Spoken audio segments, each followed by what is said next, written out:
Coming up, a full guide to this year's Very Merry Christmas Party at the Magic Kingdom. Here comes Santa Claus, here comes Santa Claus. Disney presents Beyond the Kingdoms.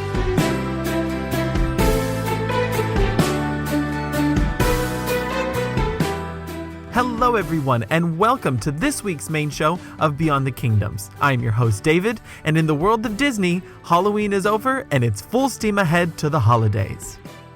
Today's episode of Beyond the Kingdoms is proudly sponsored by SmallWorldVacations.com, authorized Disney vacation planners.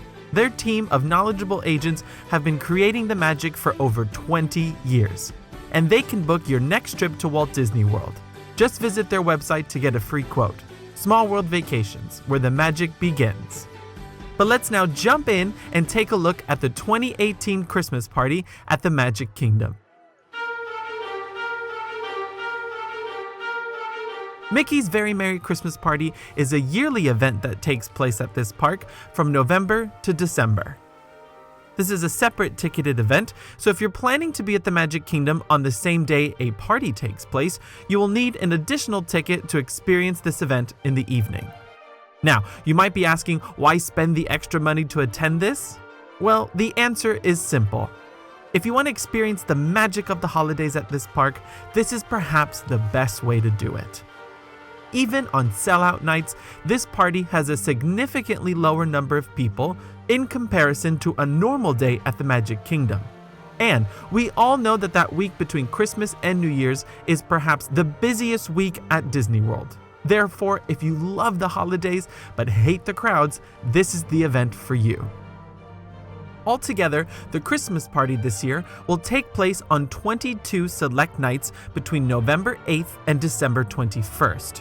And it will feature over 20 special character meet and greet locations, a slew of holiday entertainment from dance parties to a spectacular parade, and a collection of treat stations where you can fill up on cookies and hot chocolate at no additional cost. But that is just the beginning.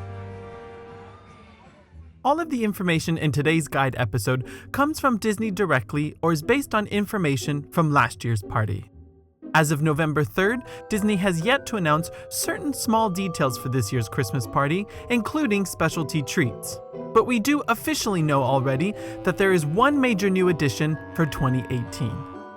Christmas party veterans are familiar with the add-on experiences like the fireworks dessert party.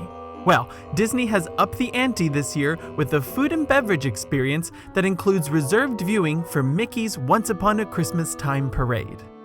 Tony's Most Merriest Town Square Party will allow guests to come and go as they please and enjoy a large spread of food. From hors d'oeuvres, red velvet cupcakes, and Tony's famous meatballs. Guests will be able to enjoy as much of the food as they want, and also included is unlimited beverages from both non-alcoholic and alcoholic drinks. The party will start at 9:30 p.m. Then, guests can enter a reserved viewing location in Town Square for the 11 p.m. performance of the parade. Guests participating in this event will get to enjoy the food at Tony's even after the party ends, all the way up until 12:30 a.m.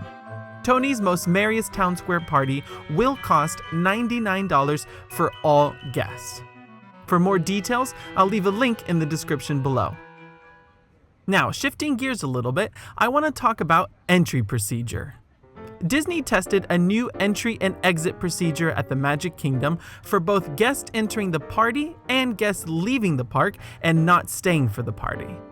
The new procedure seemed to work really well, and it was implemented again this year at the Halloween party, with a few extra twists. So, I think we can expect a similar process at this year's Very Merry Christmas Party. Guests with a party ticket only can enter the park as early as 4 p.m. Now, this is always subject to change, but this has been true now for several years. But new this year will be that DVC members, again with only a party ticket, can enter the park even earlier at 2 p.m. Therefore, even though the party officially starts at 7, you can get an extra few hours of fun inside the park. Now, the new exit procedure for day guests not staying for the party went a little like this in 2017. By 6 p.m., all-day guests were escorted out of the various lands and moved into Main Street. Guests could then do some shopping or watch the castle lighting ceremony that took place at 6:15 p.m. Then all of the normal daytime guests were asked to make their way to the exits by 7 o'clock. The major difference here at Christmas versus Halloween is that hover time on Main Street from 6 to 7. If there are any changes for this year, I'll confirm it in my review next week. The final new addition for this year's party is the 2018 Sorcerers of the Magic Kingdom card. This year's card features the 4 cawing birds from Walt Disney's Enchanted Tiki Room, wearing some special holiday gear. This card is absolutely free and it can be picked up at the fire station in Town Square. Guests will have to show their party wristband to pick up the collector's item. Now, if you're wondering where to pick up party wristbands, there are 4 specific locations. If you enter the park anytime after 4 p.m., you can easily pick up your wristband at the main entrance, just before walking through the tunnels under the train station. If you enter the park earlier in the day with an annual pass or a daytime ticket, you don't have to go to the park's entrance. You can pick up your wristbands starting at 4 p.m. either at Tortuga Tavern in Adventureland, Mickey's PhilharMagic in Fantasyland, or near the entrance to Buzz Lightyear's Space Ranger Spin in Tomorrowland.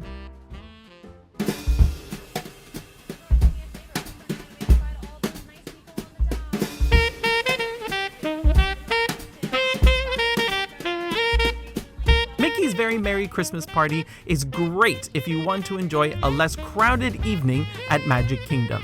Attraction wait times go down significantly, and you can enjoy your favorite rides without waiting too long in line. The one attraction overlay we get here in Florida during the holidays is the Jingle Cruise. Now, keep in mind that this is not a party-only offering. Since 2014, Disney has featured this holiday version of the classic ride, both during daytime hours and party nights from early November all the way until the end of the year. But I would like to point out that if you're visiting the park only with a party ticket, this is a great attraction to do in that 4 to 7 p.m. time slot, just before lining up for a character. The overlay is subtle, but you get some fun holiday jokes from the skippers. In the past couple of years, almost all of the attractions have been open for the party, with a few exceptions. And this year, I can confirm that the following will be closed during party hours: Enchanted Tiki Room, Tom Sawyer Island, Hall of Presidents, Mickey's PhilharMagic, Enchanted Tales with Belle, and the Carousel of Progress. Every other attraction will be open during the party. But the real treat at this event is all of the fantastic entertainment. The Christmas party has a slight edge over Halloween when it comes to entertainment, because there are a couple of added offerings on top of the popular things like the parade, fireworks, and stage show. And first up, we have the Frozen Holiday Wish Castle Lighting Ceremony. Queen Elsa, along with her friends, light up over 200,000 twinkling lights on Cinderella's castle. It's a breathtaking view. The 10-minute mini stage show takes place on the castle stage and features Anna, Elsa, Kristoff, and of course, Olaf. Now last year, this took place twice on party nights, at 6:15 p.m. and 8:15 p.m. Like I mentioned earlier, the first show allows daytime guests not staying for the party to watch. And of course, the 8:15 showing is exclusively for party guests. But also keep in mind that this special show usually takes place on non-party nights at the Magic Kingdom as well. So, if you're visiting Magic Kingdom on a second day, I would save this for a non-party night. On the same exact stage during the party, we also have Mickey's Most Merriest Celebration. This musical stage show features a truckload of characters, and it debuted just 2 years ago in 2016. And I will tell you that it was a big improvement. This is now a 20-minute musical extravaganza that will certainly put you in the holiday spirit. What I love most about this show is that there is music for everyone. Woody and Jessie join in on a fun holiday hoedown. Panchito and Jose sing a great rendition of Feliz Navidad. And my personal favorite is when Clarabelle Cow comes out and performs her own rendition of the hit song All I Want for Christmas Is You. It's pretty darn funny. In 2017, this stage show had 4 performances throughout the night at 7:40 p.m., 9:25, 10:30, and 11:55. Any of you dedicated viewers know that I always suggest to watch the final midnight showing, where it's usually less crowded. Now, moving away from the hub, Tomorrowland offers a great lineup of mini entertainment as well. This section of the Magic Kingdom sees a lot of action at the Christmas party, in that from 7:30 p.m. all the way to midnight, some sort of show takes place on the Rocket Tower Plaza stage. Guests can either watch a Totally Tomorrowland Christmas, featuring a troupe of singers and dancers, and appearances by Mike Wazowski and Buzz Lightyear. And in between those performances, 2018 will introduce a new a cappella group singing classic holiday songs. And Tomorrowland Entertainment doesn't stop there. Inside Cosmic Ray's Starlight Cafe, you can enjoy Club Tinsel, an all-night dance party that's a great way for little ones to blow off some steam. There's usually a DJ spinning classic songs, and you'll probably find some polar bears and reindeers dancing around the restaurant. Club Tinsel takes place from party start time at 7 p.m. all the way to midnight. And you can get some free cookies in here as well, but more on that later. Let's now go back to the hub of Magic Kingdom for the next 2 major entertainment offerings. Holiday Wishes is the party's fireworks display over Cinderella Castle. My absolute favorite part is the Oh Christmas Trees section, when the castle's lit up green and fireworks shoot overhead to form a tree silhouette. Now, it's nowhere near as impressive as Happily Ever After, but seeing that this fireworks show takes place during the week of Christmas when the park is absolutely packed, I always enjoy watching it here at the party. Holiday Wishes only takes place once during the party at 10 p.m. And finally, we have the main event, Mickey's Once Upon a Christmastime Parade. I think that this is currently the best parade Magic Kingdom offers. Sitting on Main Street as the snow falls and watching all the characters pass by is truly magical. If it's any form of entertainment to see at this event, it's definitely this parade. The parade starts with Mickey and Minnie introducing all of their friends. You of course have a Frozen section. Anna and Elsa usually make their way down Main Street on their own carriage, followed by Olaf and Kristoff. Princess fans will get to see all of the classic characters here, like Snow White and the 7 Dwarfs. But the best is when the toy soldiers march down Main Street. Nothing says Christmas to me than seeing these guys play their instruments in the heart of it all. And of course, the parade ends with the arrival of Santa Claus himself. Mickey's Once Upon a Christmastime Parade usually takes place twice each night at the party, at 8:30 p.m. and 11 p.m. The first showing is always much more crowded than the second. So if you don't have little ones, I highly suggest you go to the 11 o'clock showing. It starts in Frontierland by Splash Mountain and makes its way to the hub before coming down Main Street. Now, if you've been to the Halloween party at the Magic Kingdom, you know about the dozens of candy trails throughout the park. The Christmas party's alternative to trick-or-treating are cookie stations, where you can pick up some cookies and beverages at no additional cost. Now, just to clarify, this is different from the specialty treats that you can pick up at some locations for an additional price. But these free cookie stations are dotted at various locations throughout the park, and you can enjoy as much as you want without paying more money. Now, last year, Disney decided to change this offering up a little bit. In the past, every cookie station was relatively the same in terms of the treats offered. But in 2017, Disney made it that every station had a different cookie, sometimes even complete alternatives to cookies, and various beverages.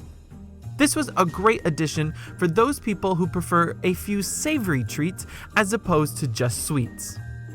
If you want to know more about my favorite stations offered last year, check out this video. It's my short review on the best treat stations from last year's party.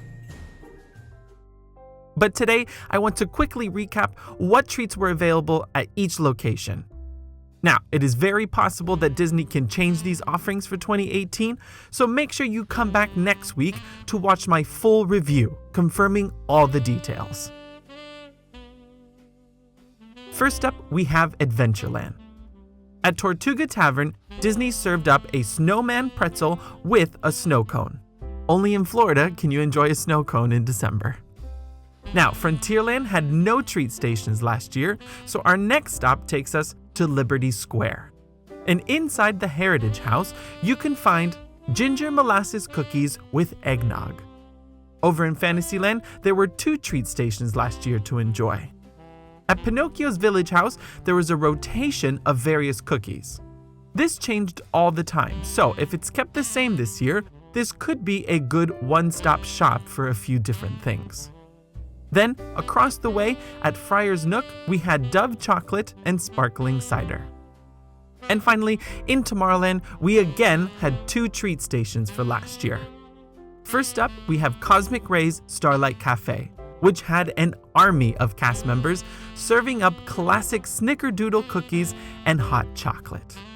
Then, just across the way at Auntie Gravity's Galactic Goodies, we had Santa-shaped sugar cookies, again with some snow cones.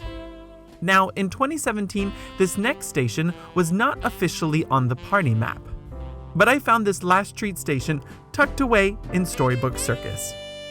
At one of the snack carts just outside Pete's Silly Sideshow, we had peppermint cookies served up with chocolate Nesquik. And now we get to one of my favorite aspects of the party, characters. Like the cookie stations, I'm going to recap the characters that were out for last year, so that those attending the very first party have an idea of what to expect. This is the one feature that Disney doesn't release prior to the start of the party. And I want to point out that even though the party starts officially at 7 p.m., some of the most popular characters have been known to come out as early as 6. So, if one of the star characters is high on your list of priorities, I would highly recommend you start the party by getting in line for those characters first. And you can always ask a cast member nearby these locations to confirm who is coming out and at what time. Let's start off in Main Street, USA. At the very front of the park, you have the man of the hour. And no, I'm not talking about Mickey Mouse, but Santa Claus himself. He is usually found in between City Hall and the Main Street Chamber of Commerce. I know that it's probably really tempting to meet Santa during the party, but I would like to point out that during the holiday season, you can find Santa at alternative locations. Guests can meet him at Hollywood Studios, Epcot, and even Disney Springs. So I always suggest that if you want to meet Santa, it's best to do it elsewhere during your vacation. That way you can maximize your party time. Then of course, across Town Square, we have Mickey Mouse.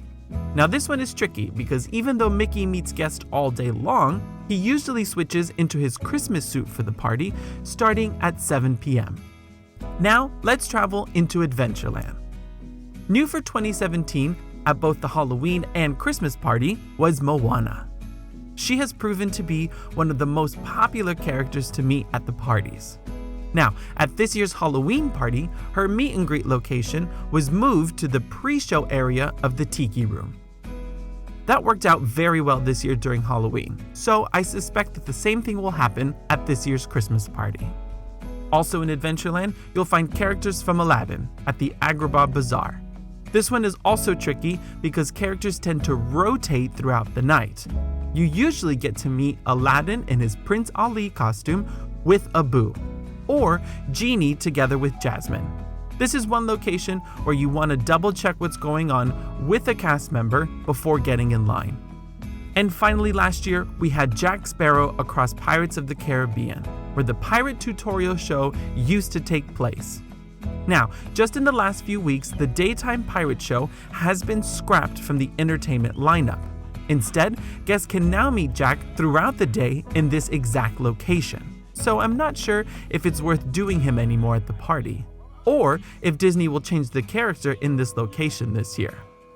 Last year, Peter Pan was found roaming around Adventureland in his holiday scarf. So it's possible that he may get a permanent setup here during the party. We'll just have to wait and see. Again, similar to this year's Halloween party, the 2017 Christmas party had no official characters stationed in Frontierland. But you could usually find some of the country bears roaming the area in their holiday gear. So keep your eyes open if you're passing through here. Next, let's jump over into Liberty Square, where you'll find another one of those really popular meet and greets. And that is to meet Jack Skellington dressed as Sandy Claus from The Nightmare Before Christmas. This is distinctly different from the Halloween party in that he's clearly in his Santa outfit, but also by himself, whereas at the Halloween party, Sally is with them. Jack is extremely popular, so like Moana, if you want to meet him, it's best to line up for him first thing at the party, or try your luck towards the end of the night. Now we're in Fantasyland, which as always has the most character opportunities. First of all, we've got a really rare combo that doesn't usually have long lines, and that is to meet Bert and Mary Poppins nearby Mickey's PhilharMagic. Last year, they were dressed in their jolly holiday outfits. And outside of this event, you will be hard-pressed to find Bert anywhere at Walt Disney World, so I think this is a fun one to do. Next up, we have some princesses, near the castle wall behind the carousel. Something that is really fun for the Christmas party is that the princes join their princesses. Last year, this spot had Snow White with her prince, along with Sleeping Beauty with Prince Philip. This is one of those cases where you get 2 meet and greets in just one line. So that's always a bonus. And the royal couples continue inside Princess Fairy Tale Hall. Similar to the daytime offerings, you have 2 different lines here. And each one has a pair of princesses. And in this case, they're joined by their princes. So, in one line you have Rapunzel with Flynn, along with Tiana and Prince Naveen. The second line usually features Princess Helena all by herself with Cinderella and Prince Charming. And sticking a little bit more to the princesses, let's travel into the forest area of New Fantasyland. Last year, Belle could be found on her own in her blue dress, just outside Bonjour Gifts. And new last year, Ariel and Eric were meeting guests together near Prince Eric's village market. This continued this year at Halloween, so I suspect the same thing will continue here at Christmas. Now, if you really want to get a big group of characters together, this next spot features 4 characters in one. Just outside the Winnie the Pooh attraction, you can usually meet Pooh along with Piglet, Tigger, and Eeyore, all in their holiday scarves together. That's a great photo op. Now, let's head into Storybook Circus, where we get some more of the classic characters all dressed up in holiday gear. Now, I find that combinations and lines change up year after year, so there could be some small adjustments here. But back in 2017, Scrooge and Donald could be found together at the Casey Jr. Splash and Soak area. This is one of my favorite combos. Then, in between the Barnstormer and Dumbo, last year we had Santa Goofy. Then, near the exit to the Fantasyland train station, Minnie and Daisy were meeting guests together in one photo op. And finally, we have the infamous 7 Dwarfs. Like Jack and Moana, this is one of the big ones. And at this year's Halloween party, they were moved to inside Pete's Silly Sideshow, where guests began lining up very early on in the night. However, I have reports that they did come out at 6 p.m. So if you're early, you can be one of the first to line up and be out before the party even starts. This will only work really well if you're already visiting the Magic Kingdom during the day. That way you can line up as soon as possible. Then finally, we have Tomorrowland, which these days only has 1 character meet and greet, and at Christmas it's usually Nick and Judy Hopps from Zootopia. Last year, they were located where Buzz Lightyear meets guests during the day, just outside the exit of Space Ranger Spin. This is how I began my party last year, and to my surprise, even though this is the only opportunity to get a photo with the pair, the wait time here was relatively moderate. So there you have it, my friends, all of the characters you may find at the party, and my full guide to this year's Very Merry Christmas Party at the Magic Kingdom. I know that Disney is going to release some more details after this video goes up and just before the party. So please stay tuned for my review next week, where I'll confirm all the details mentioned today and also give my best tips and review on the treats. If you're attending the party this year, I hope you have a magical time. I love the holidays, and this is one of my favorite events at Disney World during the winter season. I'm sure you're going to have a lot of fun if you're attending. And before I leave you today, I just want to give one more shout out and thank you to Small World Vacations for sponsoring today's episode. For more details on this authorized Disney vacation planner, I'll leave a link in the description below. But until next time, remember, if you can dream it, you can do it.